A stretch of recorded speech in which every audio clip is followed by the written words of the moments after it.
കാനനമേട്ടിലെ പൊന്നു പതിഞ്ഞൊരു ശ്രീവാഴും വീട്, കന്നിയയ്യപ്പന്റെ കുഞ്ഞു മനസ്സിലെ ഓങ്കാരക്കനവ്.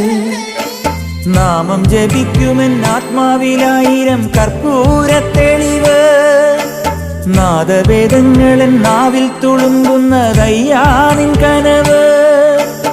ഇരുമുടിയിലെ ഇഹപരമത നീക്കി നീയാറാട്, ഇറ്റിറ്റു വീഴുന്ന തൂമഞ്ഞു തുള്ളി പോലിന്നെന്റെ കണ്ണീര്. അയ്യപ്പൻ തേനൂലും തണ്ണീര്, പാലഴിച്ചേലോടെ പായും പമ്പി നിന്നെ പൂണൂലായി പൊന്നയ്യൻ ചാർത്തുന്നുണ്ടേ. പുണ്യാഹം പെയ്യുന്നുണ്ടേ പൂങ്കാവിൽ പണ്ടേ ഞാൻ കൂടെയുണ്ടേ. പാങ്ങില്ല പാവങ്ങൾ 18-ാം പടിയേറി കാണിപ്പൊന്നാകുന്നുണ്ടേ, പാപങ്ങൾ പുണ്യങ്ങളാകുന്നുണ്ടേ.